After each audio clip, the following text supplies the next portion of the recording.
It's the MyMichelleLive podcast. MyMichelleLive Health Watch. She's writing a prescription for hope. Here's Michelle. Hi, I am Michelle. Today it is Health Watch, and I'm looking out for you because I want to share with you some information on COVID, the vaccines from experts, things that you may not be hearing, real concerns and real questions, empowering you to make the best decisions. Because as we are watching what's happening in the world, it is nuts. And we're covering it here. In fact, it's kind of interesting. We're covering it, and then it starts to get big news. Funny. Just last week, we were talking about the deaths of despair. Now, there are new news stories that are talking about how many folks are succumbing to some of the problems associated with lockdown, lockout, closed businesses, people losing jobs. It's called deaths of despair, and deaths of despair now being reported as maybe even overtaking the number of COVID deaths. We reported it, and then boom, everyone else is starting to talk about it. Why is that? Well, because we're really trying to look for the real story, not driven by our own ideology, but digging deep. And when you look for the real story, or the God story, we look for the God story, get right down to the base of it. You know, you're really trying to look for truth. Today, truth with the vaccine, truth with how we're handling things, and truth about some of the crazy things happening out there. Vaccine related. Listen to this. A wealthy couple chartered a plane. They went where? To the Yukon. And they took vaccines meant for Indigenous elders. So they travel up to Canada's Yukon, this remote community, Beaver Creek. There's only about 100 people there, 100 people, most of them members of the White River First Nation. So this couple claimed to work at a local motel, showed up at a mobile clinic to receive vaccines. It didn't take long for locals to go, what is going on? And authorities found out that the couple were actually this wealthy couple from Vancouver, BC, that chartered a plane to this isolated outpost so they could get shots intended to protect people who were vulnerable in that area. What? Oh, yeah. And you know who else is on this kick? The very people that we hear telling us about what we should think and how we should feel because they are elite and they're in the know simply because they get a script thrown at them and they make money from making movies in Hollywood. But as the vaccine is going across the country, guess who is playing Hunger Games to try to get their vaccines? Well, see, in Hollywood, some folks are doing their thing and waiting in line. Harrison Ford was reported to spend 2.5 hours in line at El Camino Community College to get his vaccine. He's 78. 73-year-old Arnold Schwarzenegger, he waited in line as well. So did a few others. But some are getting private jets, and they are flying out and paying what they need to protect themselves. And is that the wave of what may be happening in the future if we are up against another crazy, awful vaccine? Is it those who have to struggle on the ground with no money and no means that hope and pray that someone can be there to rescue us while all the rich get what they need? I don't know, but I'll tell you something that you do have that you don't have to buy, and that's your immune system, and it's your common sense. So today, oh, my friend, you are going to walk away with some information that you're not hearing other places. We have a powerful interview. You don't hear from him a lot, Dr. John Cantanzaro with Neo 7 Logics. He's the founder. This doctor has got some insight into mRNA that you need to consider before before you jab yourself in the arm. And we're going to be talking with our beloved Rabbi Yitzchok Alderstein on some of the deeper story, the God story, on how we're handling this kind of lifeboat situation that we find ourselves in with COVID and with who gets the vaccine. So hang on to your hats. We're taking it on today. First, recently I had Dr. Fuz Rana from Reasons to Believe on this program, and he told us a little bit about this mRNA vaccine. Just to review, just so you know, just so you have all the information.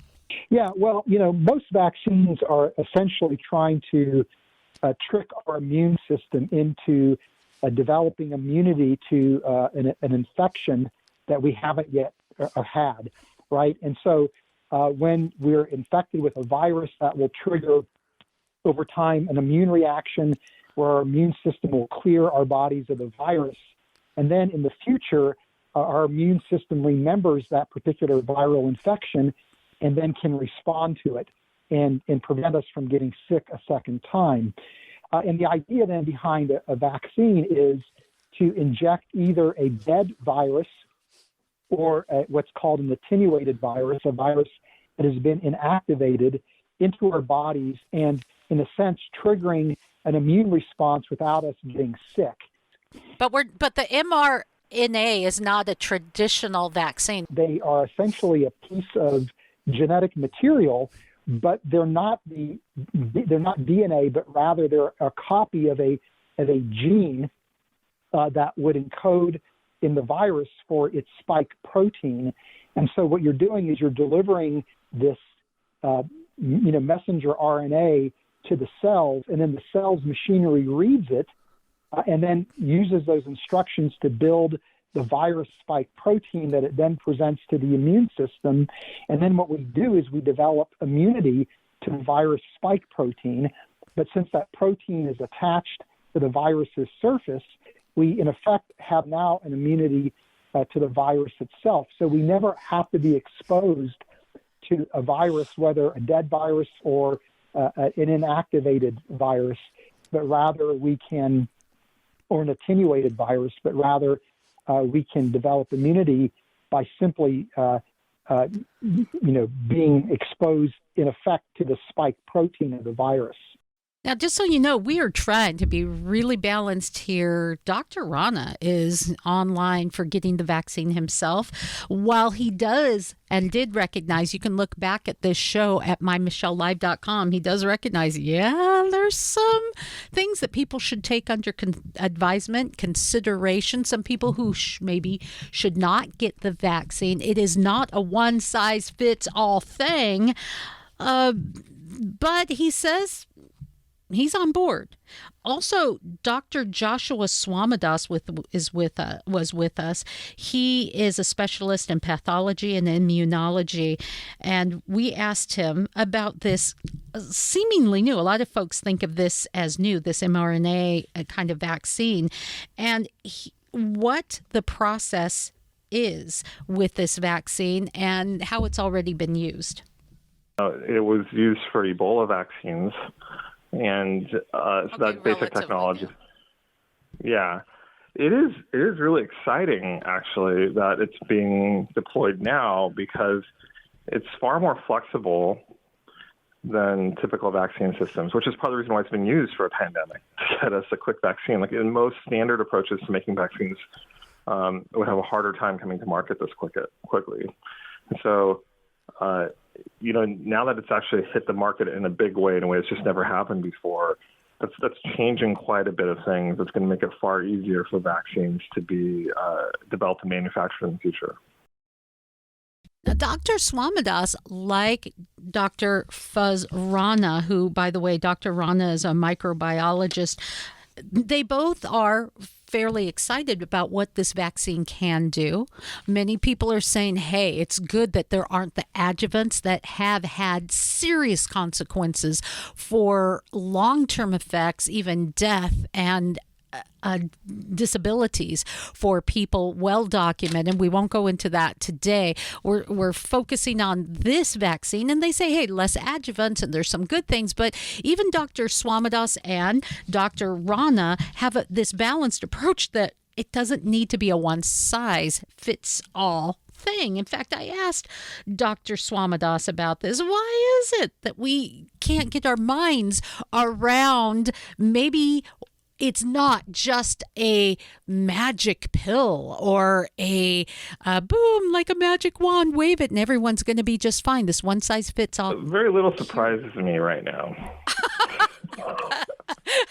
Boom, drop the mic, right? I know, right? Yeah.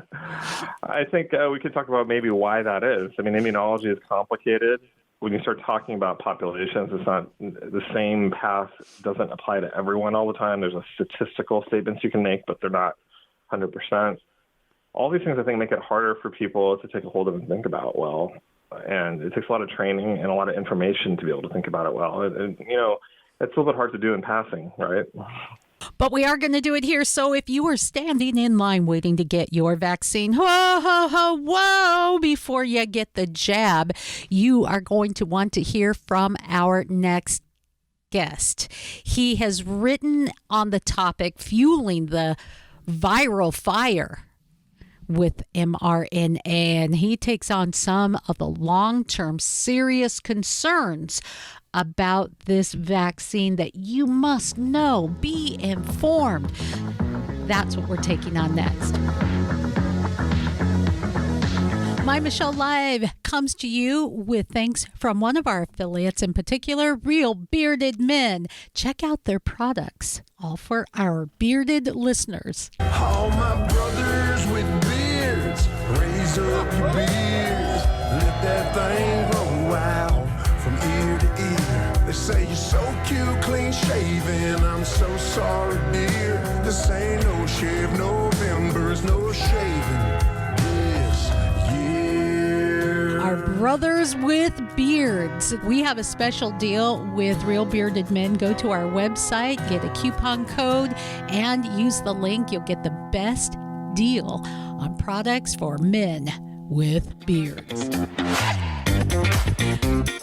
Oh, today, so excited to be talking about our health. This Health Watch Wednesday, we are taking on something really big that affects each and every one of us. Come on, we're all talking about the vaccine. This is interesting news. Moderna CEO Stephanie Bancel said yesterday the coronavirus will probably be with us forever despite the vaccine. What? What? What are we debating this for? In the United Kingdom, Professor Jonathan Van Tam has said people may need to use face masks forever due to COVID. What? So we really need to get a handle on this. What will be revealed in the coming months and years in the wake of this mRNA vaccine and other vaccines like it? I mean, like it or not, vaccines of the past did not shoot out of their little vials absolutely perfect, without flaws, no side effects. That's just the truth. All man-made developed medicines, pharmaceuticals, while developed for a good cause, have caused a wide range of unforeseen problems, even death. That's why you tweak them and you try to improve on things, okay? But Googling the vaccine, the corona vaccine, and listening to the news, reading articles, listening to respected experts, they all say, hey, it's safe. I'll inject it into my babies. I'll inject it into my brain. I'm excited. Let's do this. Well, many do say that, but not all. Some are voicing some scientific concerns. Some are willing to talk and debate this issue and not just treat it as if it's settled science. That's why we're reporting it, so you can make the right choice for you. Now, joining me is an old friend, one of my favorite doctors. I mean, he has written extraordinary books on subjects like cancer, natural healing. John Cantanzaro. He is CEO of Neo 7 Logics. It's a bioscience company that designs precision and personalized treatment designs. Thank you for joining us today, Dr. John. Thank you, Michelle, for having me today. It's such a delight to connect with you again. You have always had a vision of utilizing what's in nature to bring to us a better health, a better treatment. That's just, to me, that's just been part of your vision throughout your career. That's correct. I've had, many years of clinical experience working with many people with some serious different type of disease, including cancer and chronic illnesses. So I'm very well versed in the fact that there are treatments out there that are better than others. And of course, it's always best to have something that's uniquely focused so that it can actually help the individual. So it's like I've always been about more personalization, more precision, rather than just using some of the standards that are out there that may have limited effects, if not harmful effects. And you would think that that's where we would be in our modern world and our advancement. Have we not learned that really a one-size-fits-all doesn't really fit everyone? Haven't we learned in past decades that everyone has a different chemistry to a degree, that blood types are different, there are differing factors from inherited traits? Haven't we learned that we're all just a little bit different? So to just say, okay, this is a one-size-fits-all may not really work. Yeah, I agree with you there. I think one of the main hurdles that we have is we hear the same message, and for some reason the cookie-cutter type of approaches in the medicine are quite alarming. I think that there are a lot of good people, doctors and healthcare professionals that are aware of the fact that we need to be a lot more focused in creating solutions that are going to work for individuals. And I don't think they know how to do it. And what I've discovered is more as I'm involved in precision and personalizations for developing, what they call certain type of peptide treatments for certain disease types, is that it is a world that is, more sophisticated in navigating. So it's not necessarily fitting the rhythm and flow of what we've got going now, which takes so long for something to develop. So current vaccine, for instance, on the Warp Speed program, which they were able to get done in a very short period of time, there was a lot of shortcuts that were taken there to have that happen. And there were billions of dollars spent to do that. And billions made. Earlier, let's just say there's billions made billions as well. Made, yes. Yeah. Very, very, very true. We're in that type of a rhythm and flow, and I think that it's a little voice that's crying out in the wilderness, saying, here I am, and choose me. I think it's difficult for people to, filter out the noise. I mean, you got to filter the noise out and say, wow, okay, I need to be focused in on what is going to be best and work the best for me. And that takes some research, that takes some diligence to flesh that out. You know what I mean? Oh, indeed. And just to use an example that maybe everyone can relate to, there is a drug called Ambien. And when they were putting out Ambien, it's difficult to test things on women. Our body chemistry changes in a month. We have a cycle. And so tests weren't really done, I would say, effectively on how it would affect women. But they just figured, this is great. This is for sleeping. Everyone can take it. We've done our test. Everything's good. And then they found out that sometimes women take Ambien and they sleepwalk. And a friend of mine, no kidding, she was on a cruise. She took Ambien and Dramamine at the same same time and found herself naked in the hallway of the cruise ship talking to friends that didn't exist that were around her. So, we can have unforeseen side effects that we just don't really know. So can we talk about the nature of RNA viruses and what mRNA vaccines are? Why are they supposed to work? What are they supposed to do for us? Well, yeah, I mean, trying to filter down into a sophisticated science into a really basic explanation. mRNA is a segment of the viral protein, and what they do is they take this segment and they introduce it into the host environment of where how the virus infects the cells.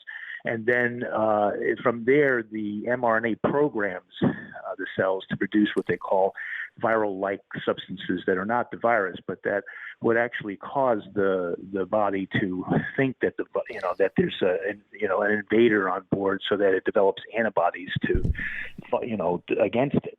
As you know, these mRNA vaccines are supposed to be increasing antibodies against supposedly SARS-CoV-2. Now, one of the issues there is that mRNA is a segment of the protein that has random type approaches and unspecified actions. So, like, in other words, it's unpredictable. You don't know if it's going to do what it's designed to do, because of the fact that mRNA in itself has a very short activity span.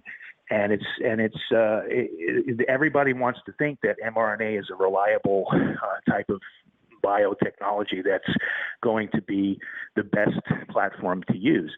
Now, it's obviously still experimental, and we don't know what the effects of the mRNA are going to be for the long term. So it's going to take months to years to see what kind of effects it's going to have. And when you're talking about trying to build herd immunity with a vaccine, you're talking about millions of people that are going to be pretty much receiving this, and we're going to start seeing different type of effects. If they're not immediate, they'll probably happen, as we go down the road a few years from now. Lovely. I myself, I'm not a proponent of the mRNA because of the fact that it's random, it's not specific, and it's unpredictable.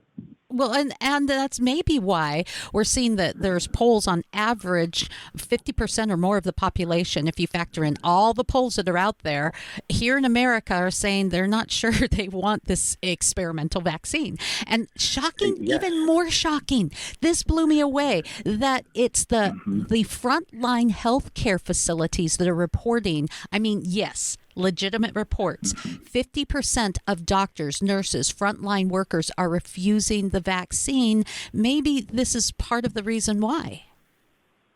I think that's correct. I think that they're refusing because they don't know what the long-term effects are going to be. They see that the mRNA researchers had shortcutted. There were no animal studies done, no adequate safety studies done.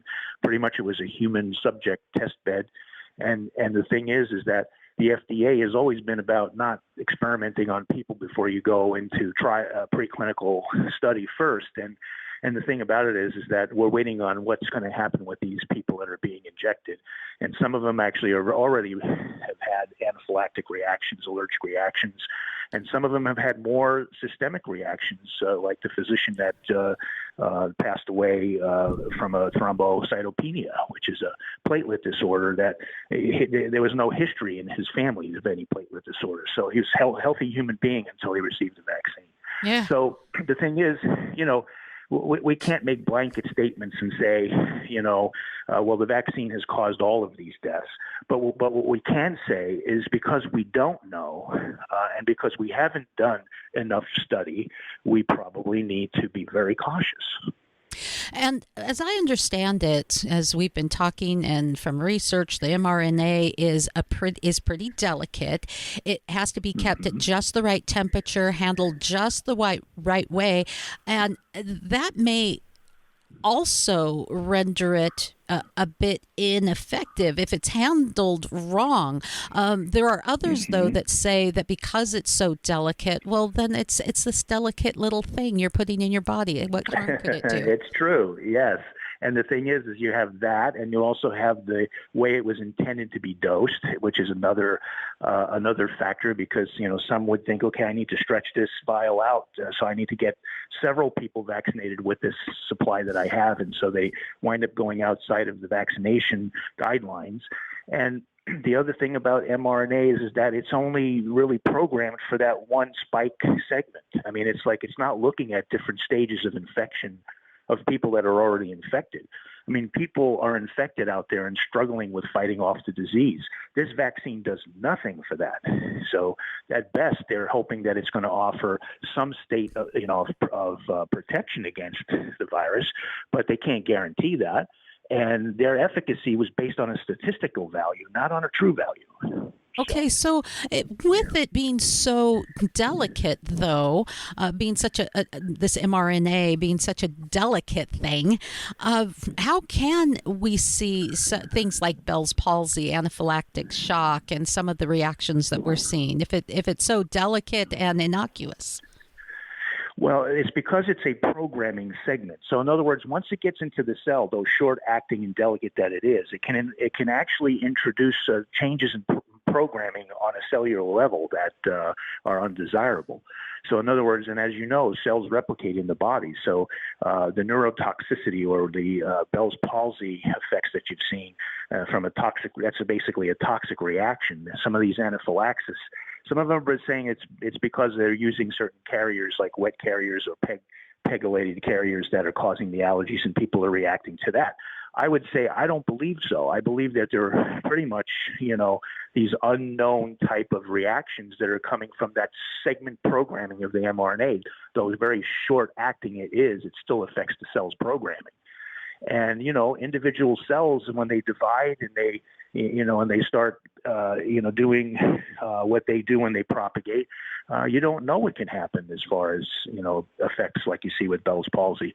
The other thing is triggered off immune effects. We have no idea as to what kind of triggered immune effects that we would actually have that are undesirable, All right, let's talk about that because that's kind of what everyone has in the back of their mind. Now, not all of us have the background and education that you have, but we're thinking people, and we're looking at this going, okay, what could happen? Yeah. You may not notice anything when you first get the vaccine. So, in other words, people don't necessarily know that they've got any type of reactions. I mean, they might get, a little fever, or they might feel a little achy. And that's typical for any type of substance that's coming from the outside into the body. But the thing is that, I summed it up as you're either going to get no response, no protection, or you're going to get an allergic reaction because your body just rejects it, or you're not going to have any immediate reactions, but then you're going to have something down the line that is unexplained or a mysterious type of appearance of symptoms out of nowhere. And the thing is that vaccines are known to cause these type of problems for decades later, right? So what we choose to do right now, if we are choosing to do it because we are pressured to do it, because the environment is structured around it to say that if you don't get it, then you're not going to be able to travel from point A to point B, or you're not going to be admitted to certain public events, or whatever the case may be. These are strong-arm tactics to force the people to accept this vaccine based on a herd decision model. And that's not good for us as people. We need to just be able to have the decision to say yes or no, and intelligently say yes or no. Well, and it also closes off the possibility of other treatments. It's as though we say, no, this is it. This is all we got. This is what we've got. This is the only thing that will work. And it just seems so backwards in thinking to say that there is no other possibility. And can I just ask a question here? Whatever happened to natural herd immunity? I mean, for many of the people who are at the lowest risk, what's wrong with catching something? Don't we have an immune system? Isn't that really the mask and the inoculation that we really should have? Yeah, I totally agree that you shortcut and try to Just vaccinate before your body even has a chance to develop its own natural immunity against something. And then, usually it becomes more of a struggle. It's kind of like the old chickenpox thing where, we would, if we heard someone in the community had chickenpox, well, let's get our kid over to that house so they can get it. So they can develop a natural and especially immunity against when they are when it doesn't cause a lot of problems. In fact, interestingly enough, I had a test later in life and found that I had chickenpox. I thought my whole life I didn't have chickenpox, but apparently my symptoms were so mild because I got it at such a young age, and there it was. I actually had chickenpox. Boom, there you go. And that's not to say that there isn't a place in the world for vaccines, but my biggest concern is, as you had mentioned in the past, vaccines have been known, and we're not just talking about the things that people say, well, there's just no proof of it. We're talking about things that have been well documented by the government and by others, that vaccines of the past have caused problems. The problem is, though, we don't like to talk about those problems because we're so sold on this is such a good thing. But if we do not shine the sunlight of knowledge and discovery on these things, they will never get better. There's no pressure. Yes, that's right. I mean, and I think it's worthy for us to do the due diligence and researching out ourselves to come up with if we make a decision, that we're making a decision, well, not being strong-armed, but making a decision in peace and saying, I think I can, I would decide or I would not decide to do this because I have the correct information in front of me. And I can tell you, being a physician in clinical practice for over 2 decades, I had people that came in that were vaccinated with a lot of different vaccinations, and you could be thinking along the lines of like people with chronic fatigue syndrome or fibromyalgia syndromes or some of these other mystery illnesses. These people all had one thing in common, that they actually were vaccinated with every traditional vaccine. Now, I'm not saying that vaccines are wrong. What I'm saying is that they really need to get better in their ability to do something more specific in design.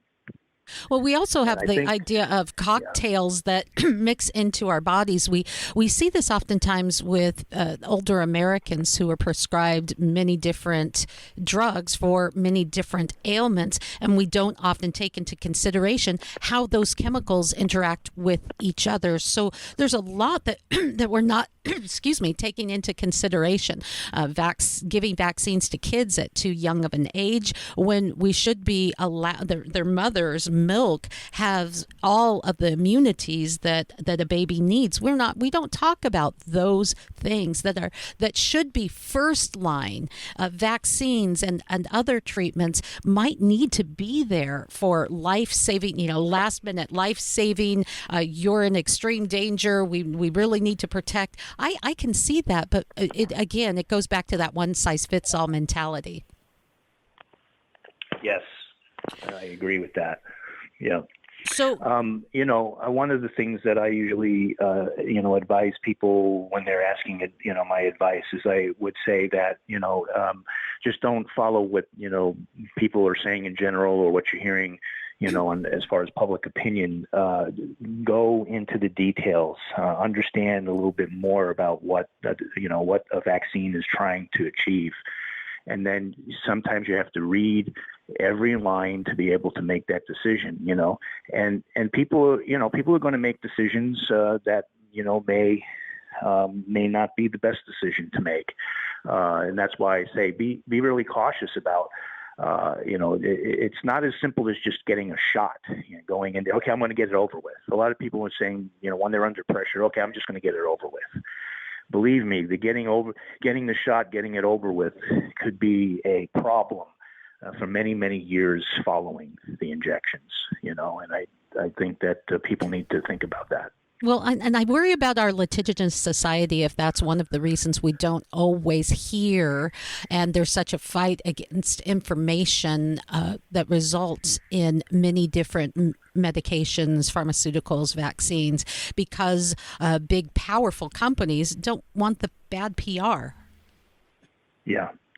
Yep, absolutely. So I want to talk about some of the things that might be that we're finding that are effective right now against the coronavirus.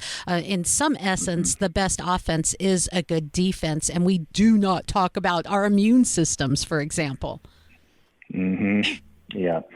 The best defense at this point is to take the regular precautions that we would when we're exposed to the flu. Like, for instance, now you notice that everything is about COVID-19, but nobody's paying attention to the flu that happens every year, right?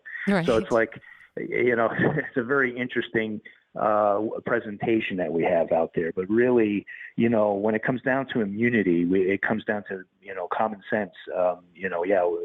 Washing your hands, not being around people that are infected, and trying to limit your exposure. All these things are important to do, trying to build a natural immune defense, using some things that will build your immunity, like people have been using vitamin D and NAC and vitamin C and zinc. And then there are a lot of antivirals out there right now that are looking like they're more promising. Ivermectin has been something that's been touted as being effective against the COVID-19 virus. And then they have a couple of different antibody medications that are antivirals out there that are supposed to be effective in people that are actively infected, right? So now we have to remember we're seeing a lot of people infected, and getting vaccinated is not going to solve the problem of these people that are struggling with infections right now. So that's the reason why we need to have some very active treatments. And that's what our company, Neo7 Logics, has developed a treatment peptide-based vaccine that's a multi-target vaccine that is made from natural peptides to fight off the actual virus as a treatment. And it's rated at 99.8% effective in eradicating the virus with no toxic effects in preclinical studies. So those are the type of things that are promising right now. Anything that would actually be rendered as a treatment. There are a lot of natural agents out there that have antiviral effects as well. A good, clean diet, you can't say enough for that. And then your state of mind, that's a real big one, because when we're experiencing, a pandemic like this, it affects your psyche, it affects your soul. You really have to recalibrate and find new ways of finding happiness and finding joy in the moment at every turn. So, yeah. And those are great defenses. I wanted to talk briefly two things: the vaccine that you're developing, but first, vitamin D. Vitamin D is essential, and I'm up here in the Great Northwest, where there's a part of the year that it surely is hard to find some of that natural sunlight and get some vitamin D. And as I understand it, FDA recommendations for vitamin D are fairly low dose. Would people in not sunny, especially areas, especially during cold flu season and dealing with the pandemic, need to boost that up a little bit safely? Oh yeah, the regular recommended daily allowance for vitamin D is negligible. You actually have to get it up around 5, 10,000, 15,000, 20,000 units a day. And if you want to have an antiviral effect, which vitamin D is very effective in coordinating the immune system, you need to be taking, I would say probably 10 to 15,000 units a day if you're struggling with any type of immune challenge, right? And people in general, especially up in your neck of the woods, which I'm familiar with most of the year, no sun on your skin. Yes. You really need to be boosting those vitamin D values up significantly. So yes, I agree with that. That's good to know. And then I wanted to talk a little bit more about what your company is developing. And this is maybe a more natural approach.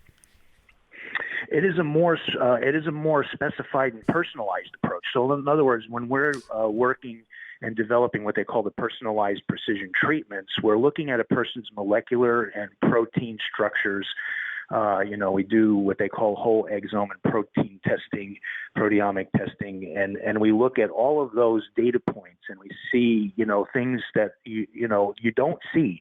Like, for instance, standard blood tests are just measuring certain type of chemicals in your blood and things like that. As you know, when you go to the doctor and they do a CBC or a liver, a liver panel or whatever, those are things that are measuring certain biochemicals in the body. But now, when we're designing something specific for a person like with cancer, we're looking at all of the molecular communication pathways to find the faults and to provide the fixes for those faults. So we develop what they call personalized edited sequences that actually are peptides that reprogram the immune system or facilitate better immune responses. And we put that in the form of a vaccine. And we actually did the same thing for COVID-19. We actually tested a COVID mutant. And as I was mentioning, we got a 99.8% efficacy as a treatment to eradicate the virus in people and actively infected animals. So we actually tested the animals specifically. They had the super infection. We gave them the vaccine, and the vaccine actually initiated the immune response in a favorable way, and it cleared the virus out and actually demonstrated tremendous results. So, and that's because it's precision targeted, it's personalized. And when we actually focus in on personalized type of therapy or treatments, we're going to have a lot more success with a lot less adverse reactions and better outcomes because of the fact that we're uniquely designing it and tailoring it to the person. We are also seeing a movement among doctors, naturopaths in particular, of a more personalized approach to vaccines in general. To look at a child specifically, most children are the ones that are getting the majority of vaccines. Look at a child, look at their background, look at many factors. Do you think this will be the new wave of the future, or are we just going to be stuck in the nope? This is it. This is what we've got to take. Don't ask any questions. Don't ask, don't tell. Well, I think that it is here. I mean, I've always looked at personalized medicine as something we're going to do later, but now we're actually doing it.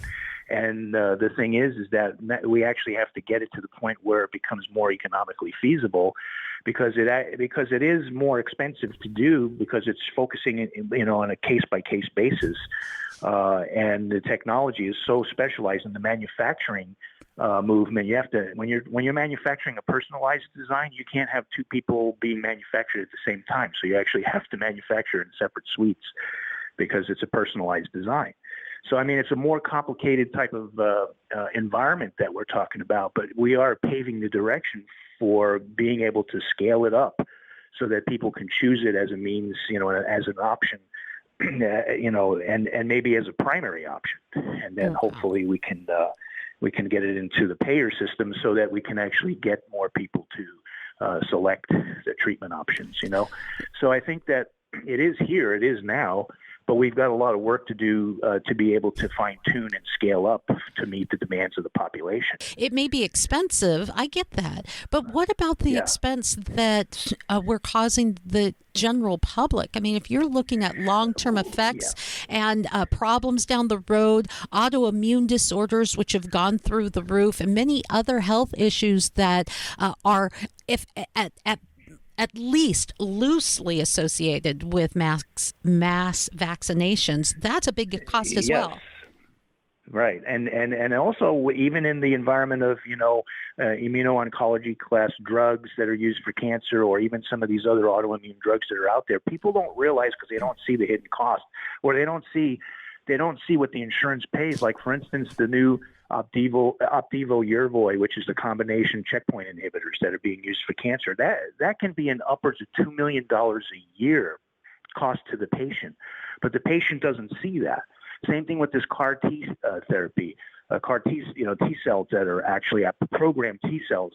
One treatment round of that is like $500,000. And the insurances are paying this, so the patient doesn't get to see it. Maybe they pay their deductible, but it doesn't mean that it's not costing that amount of money.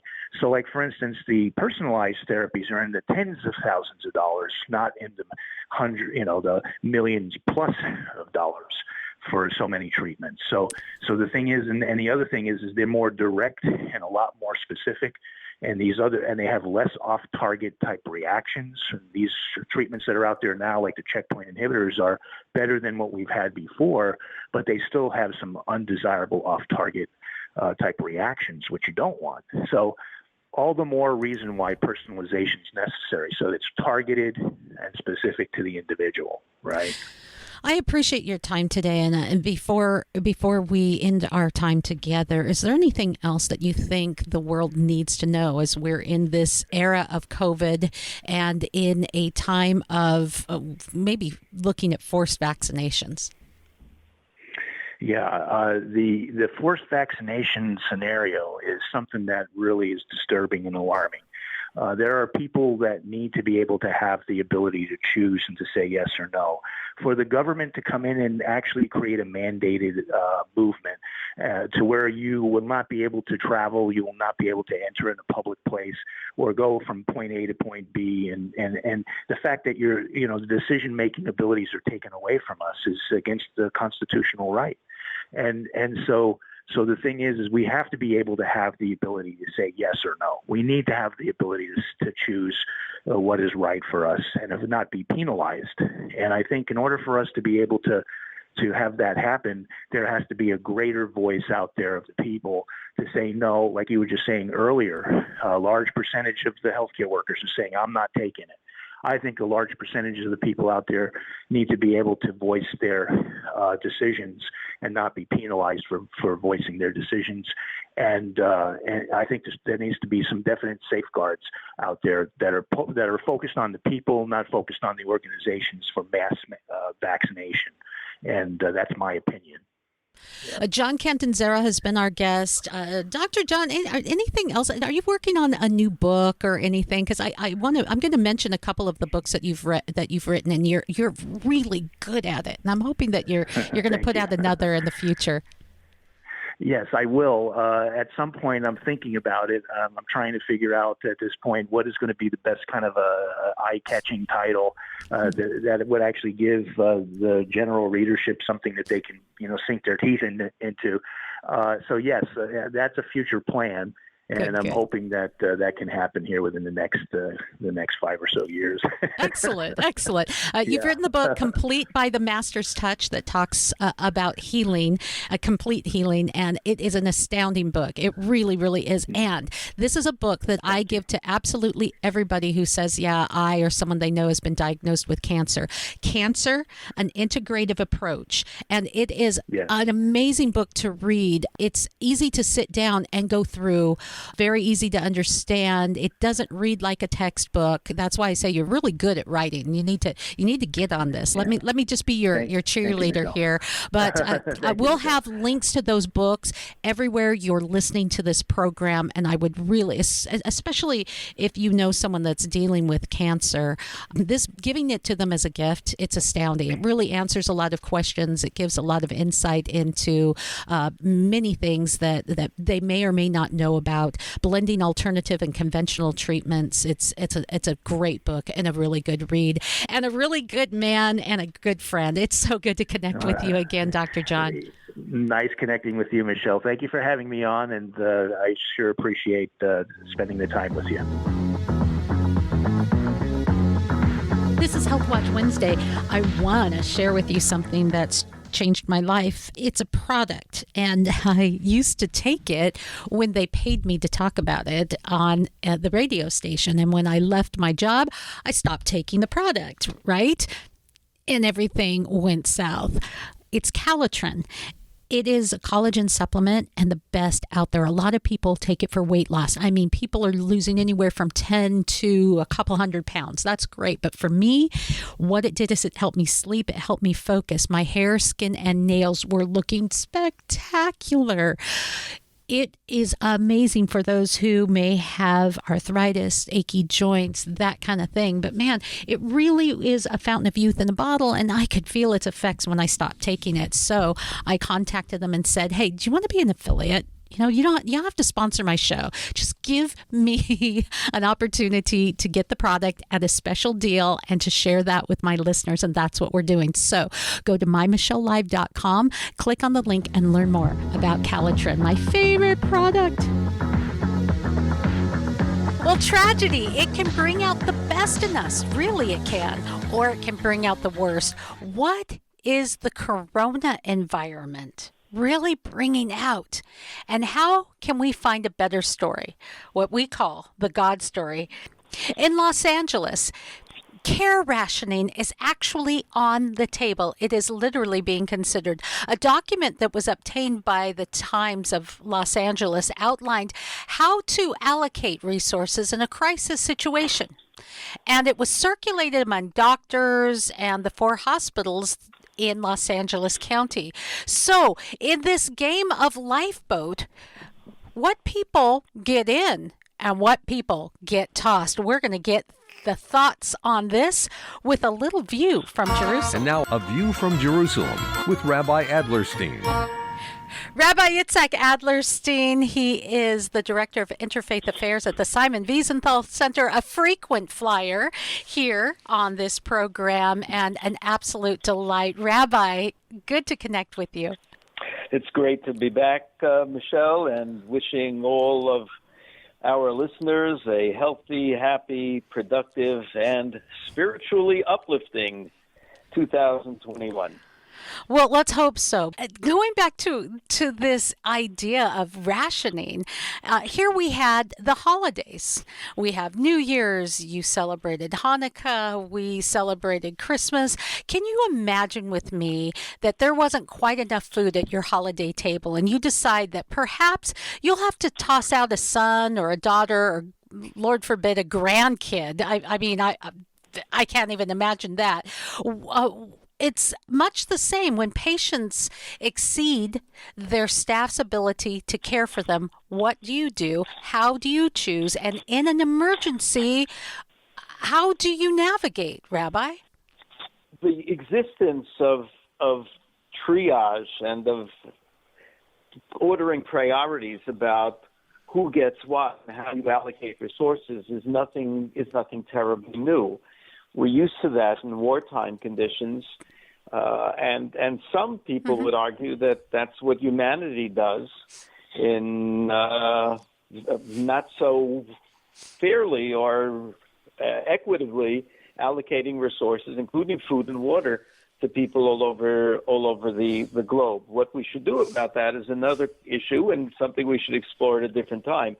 My concern here is not the need for rationing, but how certain places and certain countries and certain locales got to a position where they would have to do that all together. Because clearly, if there would have been, with hindsight, as you say, if there would have been better ways of enforcing guidelines, if there would have been more public support for them, we would not have gotten to the point.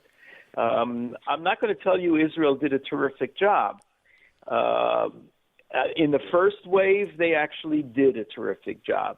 And then people got a little lazy, and various subgroups, including young people, unfortunately, and some particular subgroups in the population said, well, we must have herd immunity, our little group, or this is getting too restrictive of our lifestyle, and rather play Russian roulette.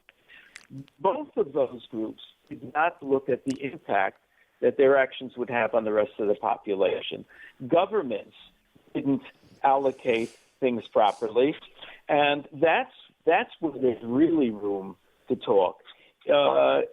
In the United States, fully 1/4 of those people who died, of the 300,000, were people in nursing homes, and their deaths were brought about by 4 governors who instructed hospitals to take COVID patients and return them to the nursing homes that they came from, which then allowed the disease to spread like wildfire. Mm-hmm. These governors, starting with Andrew Cuomo, have blood on their hands. And that's something we should all be looking at, how we got to that. How is it that certain European countries had to make these decisions almost from the beginning? Other countries, including, to its credit, the United States and Israel, said, despite the fact that some people are saying, let the old die. They've had their chance already. And let's just treat the young. And we won't get to the point that we have a shortage of ventilators. Back in the old days when they thought ventilators was the way to treat people. Most in the United States did not go that route. And people said, we're not willing to sacrifice a whole cadre of the population because they've had their chance. And I suspect this is coming up on your agenda, Michelle. The people using the coronavirus crisis to roll out the quality of life. Let us decide who is worthwhile living, whose life is worthwhile saving and preserving, and who's not.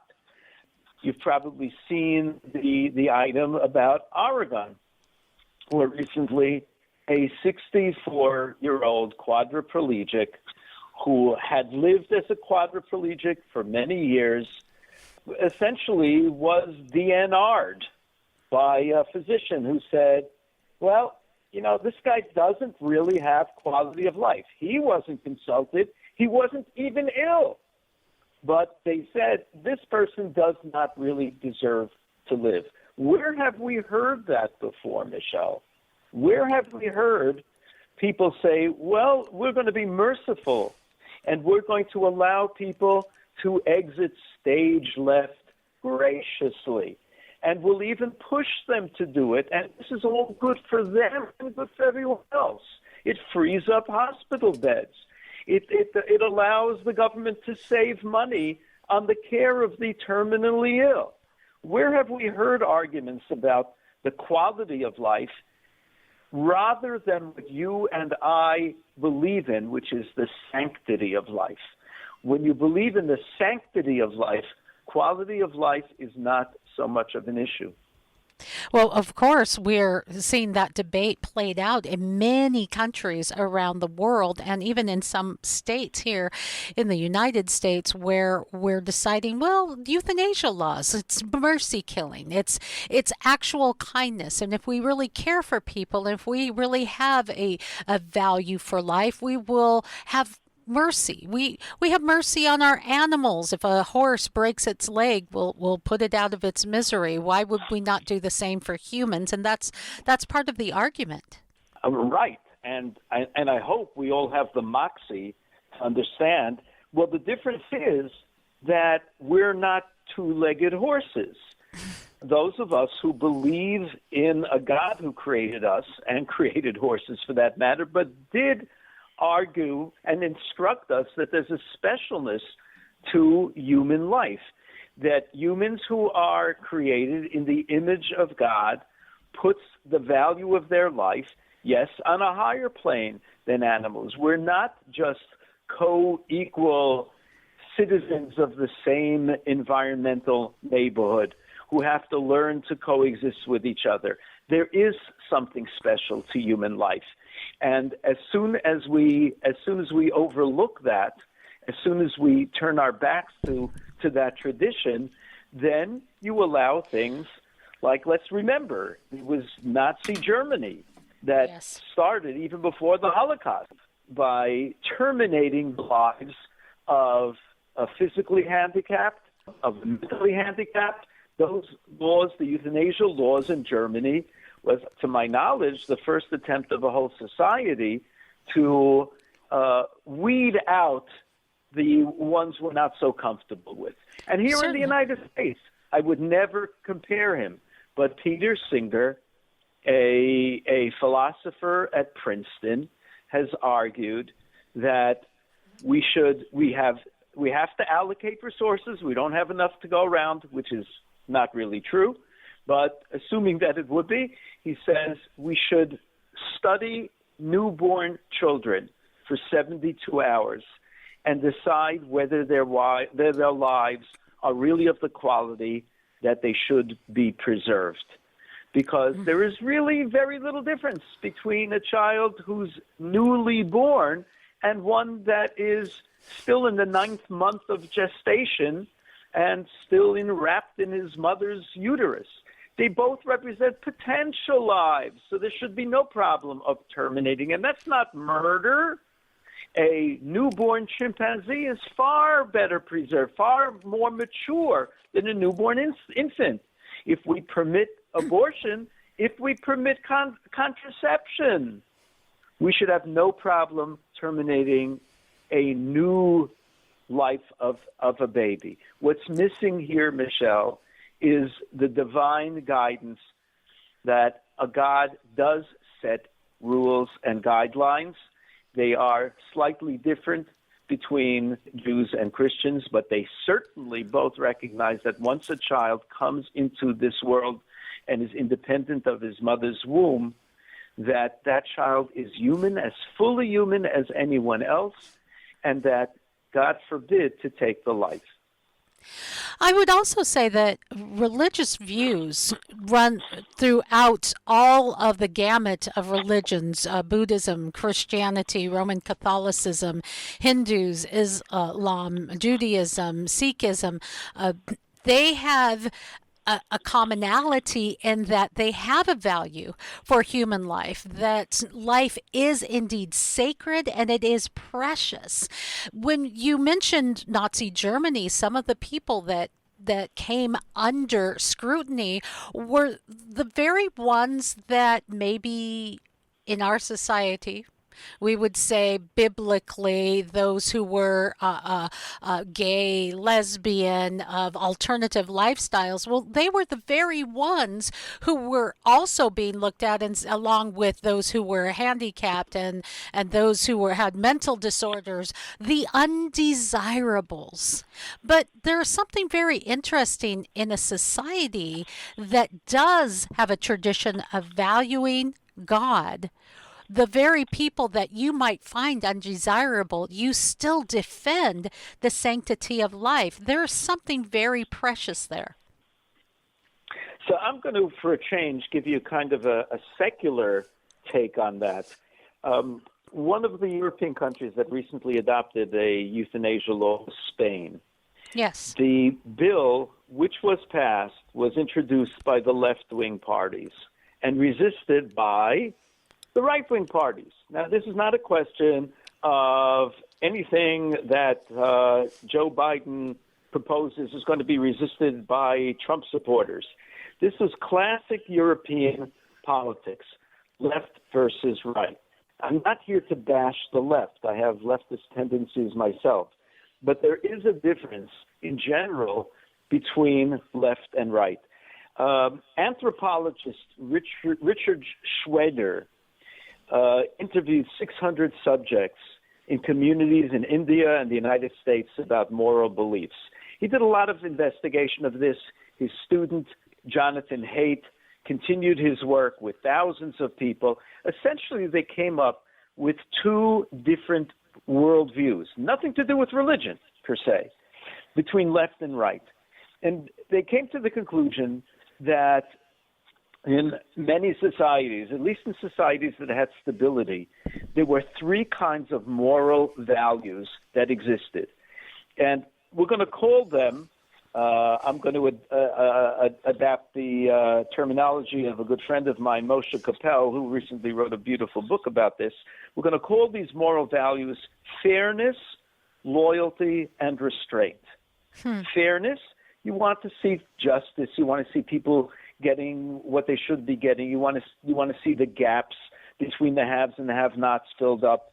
Loyalty to your own group, to tradition, to the past, a sense of not discarding the past and looking at its values as a guide to the future. And finally, restraint, that these societies that are more stable or the more traditional societies value certain kinds of restraints, including in activities that occur in the privacy of one's home.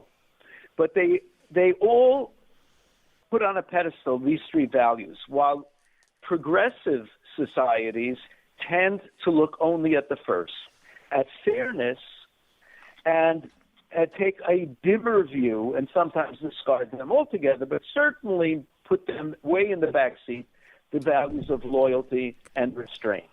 So what that tells us, Michelle, is that purely from a secular standpoint, for societies to cohere, for citizens to trust one another, for people to be able to continue their value system into the next generation, you need more than the search for Bernie Sanders and Alexandria.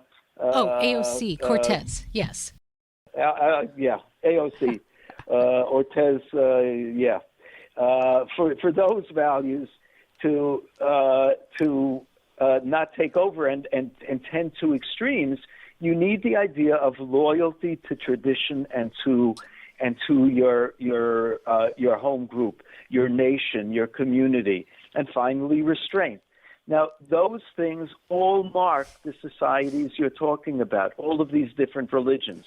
Forget about the spiritual values. Not that for a nanosecond I would forget them, but purely for the sake of argument, what you've pointed to, Michelle, is that these societies all have this idea of loyalty and restraint besides the pursuit of fairness and have a chance of surviving, while fairness societies tend to become quickly unfair because they double down on certain applications of it and neglect the others when they're not fair to other people.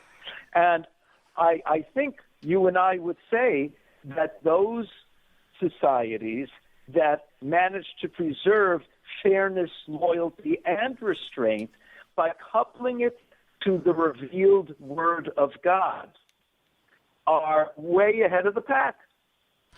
Well said. I think in many of our societies and areas where we see these breakdowns, one, we're surrendering our intellect to our emotion, but what I hear you saying is something that I see quite often in many circles of, be it COVID, be it dealing with the homeless, whatever it may be, we enact kindness to the point of cruelty.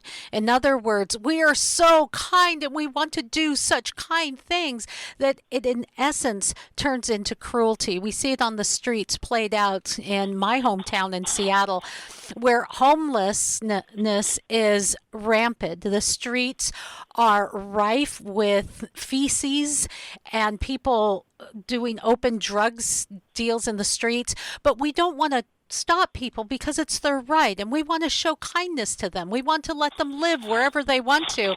And these people are living in absolute misery. And yet, you mentioned Cuomo earlier, Cuomo has now put addicts at the top of the list of those getting the vaccine. So grandma, who may be at high risk, will have to wait unless she's got a heroin addiction.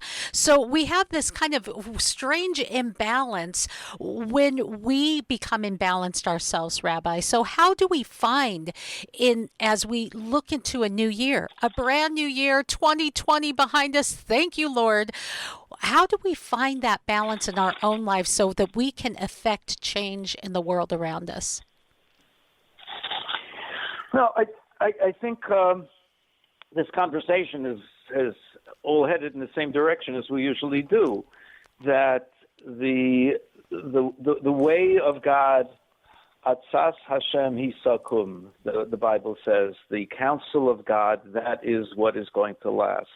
I think the best way for us as individuals, I'm not talking about societies right now, but as individuals, is to redouble our efforts to be in touch with God, and to do that not just by listening to the inner voice, which often gets a little bit distorted by our own needs, our own subjectivity, but to join together with like-minded people who are searching for the Word of God, and to be open to it, to study Scripture, to ask the important questions, but ask religious leaders to be more forceful in articulating them to the rest of society. But first and foremost, we have to recognize the value of human life, of what it means to be created in the image of God, and what a responsibility that puts upon us to share that worldview with others around us. I think that's well put. I think maybe, not just in sharing that worldview, but living that worldview. Much of what you've talked about, the standards that we need to have a thriving society, the restraint that we certainly don't see on social media or in our interactions. In fact, I would argue that there are things that are said to quote friends on social media that you would never say if you were face to face with someone. So we're lacking that in our own behaviors, in our own so easily offended world, and in our own way of maybe having our own personal lifeboat where someone else just doesn't have the kind of life that we value, and so we're ready to throw them off. I think that when we step up our game and live out our convictions as well as share them verbally, I think that's maybe step one in our own world. What say you? I say that I think you've nailed it. One of the most important works in the last 400 years of Jewish life is a book by Rabbi Moshe Chaim Luzzatto in the 18th century. It's called in Hebrew Mesilas Yesharim, The Path of the Just. It's a classic and has been studied in non-Jewish circles as well. But the opening line really is the most important. It's a conceit of such beautiful elegance and simplicity. You almost kick yourself when you hear it and say, why didn't I think of that first? He argues that every moment of life is an opportunity. There's nothing random. God put us here in this big stage, and we're sort of like writing the lines of the play.